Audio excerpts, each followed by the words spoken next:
faith in all things. In fact, I would argue that a lot of you probably heard about Bitcoin in 2007, 2009, or 2011, whenever. But you were so uninterested in your doing your due diligence, so uninterested in being proactive that you just ignored it. You probably don't even remember being told about it because you didn't give a shit. Yeah. And then you have the gall and audacity to sit here and say, if someone told me about Bitcoin back then, I'd be rich. No, you wouldn't. If you're the kind of person who would have got rich from Bitcoin back then, you're the kind of person who can get rich right now by taking action, by paying attention. If you're refusing to do the right things now, you would have never done the right thing. And retrospectively identifying your failures and identifying how many right things you've missed out on is actually a form of hard cope. Oh no, I just don't have the chances. You've had chances and wasted them. And you have another chance right now to do your rain dance. You have a chance. You're sitting here right now during a chance. You have a chance from God because you're breathing. You have a chance right now to get things done. Now, you can retrospectively look back on this period of time and go, oh, yeah, I was young and energetic, but I wasted it. But if someone had just told me to try hard at this, I would have been. I'm telling you right now, I'm telling you about Bitcoin in 2009, but you're not going to do anything. It's almost impressive how difficult it is to make the average person move. The average person is a statue getting shit on by the pigeons, and they'd rather just sit there covered in shit than move. It's very hard to inspire people to take initiative to save themselves.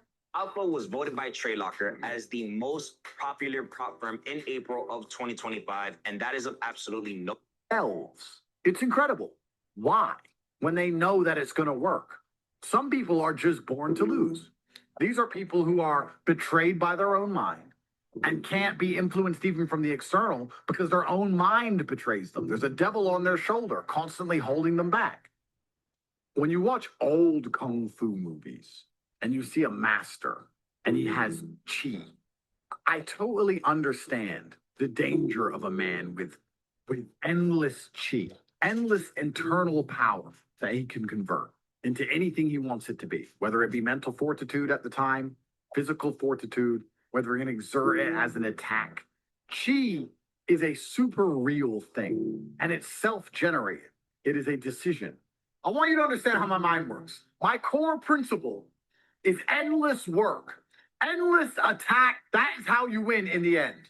You never give up and you endlessly persevere.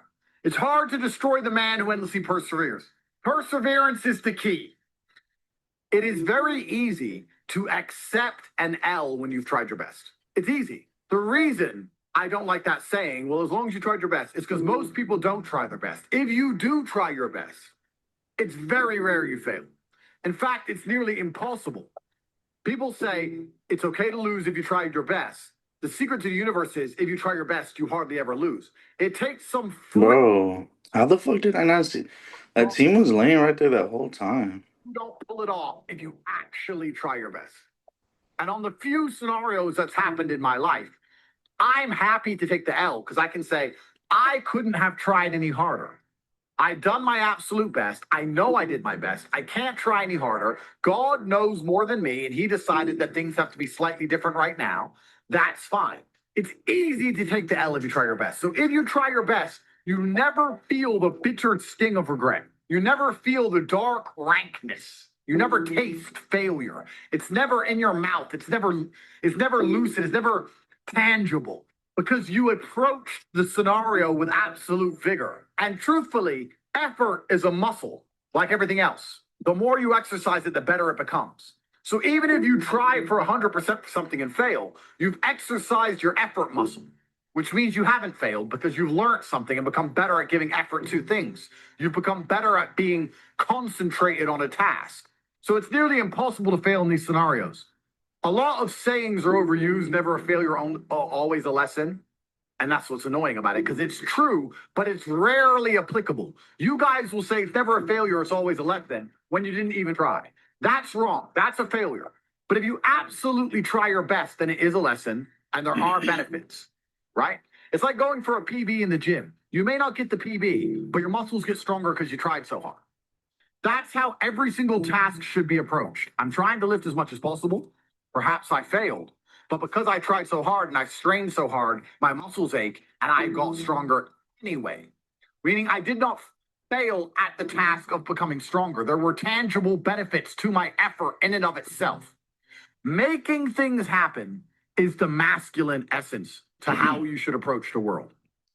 Work harder than ever before. Work harder than ever before. Y'all heard it, my guy. Y'all heard it. Y'all heard it here. He said Andrew Tate in for commercial. Yeah, come on, man. To be monumentally rewarded. More We out tenfold. here. We out here with the Andrew Tate. You already know it's your boy Suaveflex, man. I appreciate each and every one of y'all for tuning in today because y'all could literally be doing anything. And again, we're back at it again with another Sunday Outlook call. All right. And we appreciate y'all. Okay. So y'all see, I'm gonna go straight into it because I think the market, is gonna be acting crazy. It's gonna be acting crazy. Nah, I'm just kidding. It's not gonna act crazy this week. I didn't see any news, honestly. I was looking through it before I even got on this call. Me personally, I think the US dollar is going to be doing good. Just how we're seeing gold open in the last couple of, literally the last week here. We've seen gold open and just, shoot up, hit this good key level. And I'm telling y'all, I'm talking about a good key level here or, a good golden zone, 3350. It likes to play in this area. Look, it did it all last time too. All last week, we seen it play at what tanked here. Let's see, tank Sunday open, right? Boom, shot up, and then it just tanked after that. Consolidated, was staying in that 3350 area. Tank, Sunday open, Sunday, July 29th. We seen it shoot down. I don't know. I was watching the market actually that day, and I just seen gold just, go up a little bit and then just drop. Okay. And that was right there. That's a good, I mean, look at that. It stayed right above 4 hour. We're on the 4 hour chart. Too easy here. We go to the hour chart back on that Sunday there, June 29th. You see that look, again, that hour confirmation right there was like, yo, that's going to go up. That should have been your initiation of like, okay, this is going to go up, but how far is it going to go up? You know, and once it hit this area right here, this area of opportunity to go in and broke above your key level, that's why I marked this area as well, because that was also a good area. You could see it here. I mean, that was perfect right there on the hour chart. Even these candles, I think Joe has talked about it on one of the calls where these candles just match right here, and you could just see that continuation go up. Okay, and I mean, we could see the same thing right here. I would say it's the same area, in the same area. I think this whole candle right here just had to get wicked out. Like that was odd. That was a non-farm payroll. That's what happened that day. Without even looking at it, I already know because it was what before 4th of July, before the actual news. Obviously, news doesn't happen before 4th of July. I mean, God bless America. Let's see what happened. Obviously, you seen gold tank came right back up. Our chart again stayed above that quarter level, 33.25. That would have been a good continuation. I mean, a good signal for you to go in a buy if you wanted to. Again, that's like during New York session. Okay. So typically we could see that buy happen. That's wiping out all buyers right here because everybody was buying since Sunday. Let's be honest. Boom, had to wipe out some buyers right here that bought above that quarter level. Fake out, continued right back up, stayed above that quarter level, 33.25. Consolidated a bit right there throughout the hours here, 6, 7, 8, 9, 10. Boom. Next thing you know, market open. You see that it just went straight up towards towards the London session. So around like what? That's 8 o'clock, 8 p.m. So right before the call, basically. And we would have been like, oh, if it breaks above this quarter level, that's if we even got on a call. That was on what, Thursday? But we already knew like, yo, gold, like tomorrow is 4th of July. Why would we want to get in any kind of trades? And look exactly what happened. Look, you see people probably were thinking buys like, oh shit, boom, markets are closed, gold is going to go up. Of course, I would have thought that for sure. I definitely would have thought.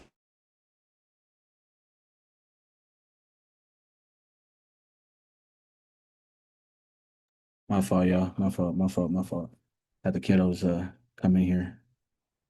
My daughter seen my flag, it was red, and she's like, "Oh snap, we're not supposed to be in here." So I do appreciate each and every one of y'all for joining last week. So y'all seen the buy came up. I don't even think what I remember I said is if it breaks above, that's why I have these black markups right here, these black golden zones right here. That's what we called them last week. If it broke above, I was all buys for sure. Even if it broke, I mean, I think we even talked about breaking it above here, came back, retested, and then shot up again. That's two entries right there. One and then two. Continuation up. That's almost about 250, 500, 700 pips right there. Easy money. And this area, now we're going to talk about what we see this week because it's a Sunday outlook call, baby.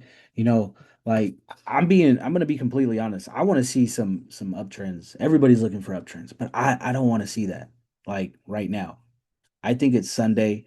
I think what's going to happen, you know, again, this is just an outlook. This is a prediction of what's going to happen. I think if we see continuation below 3,300, we're going to obviously see the continuation to the downside. Okay.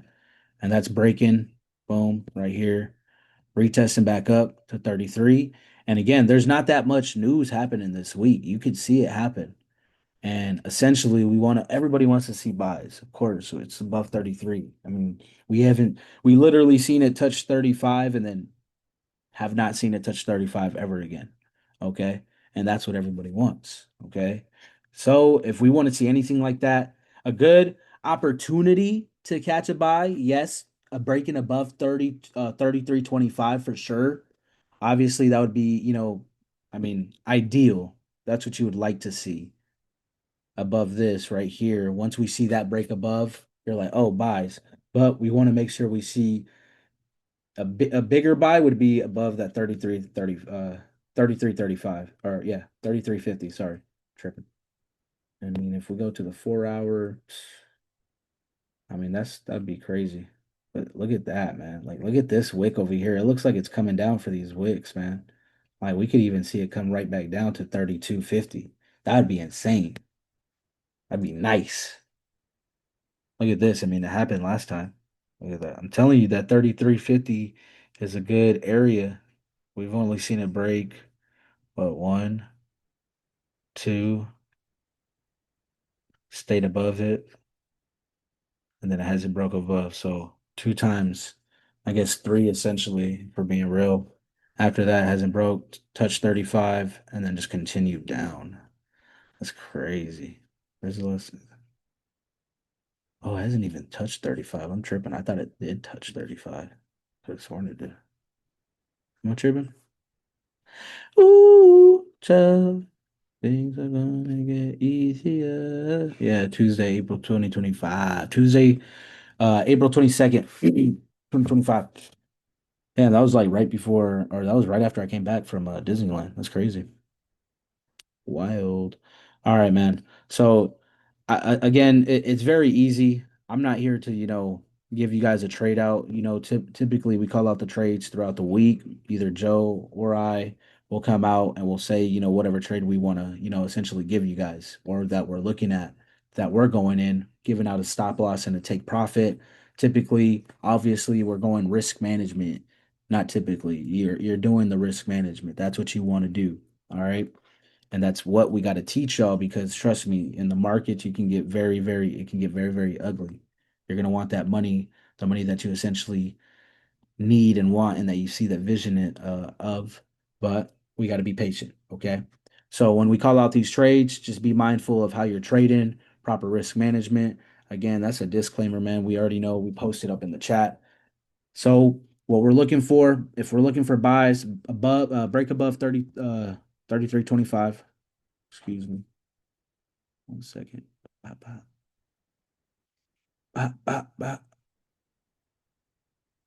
That's what you'd like to see. And then for continuation, breaking above here.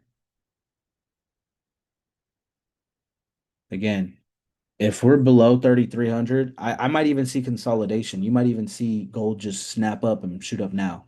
Again, I've seen it happen. I think we got off a call one time and it just shot up. Or, yeah, like right after the call, it shot up.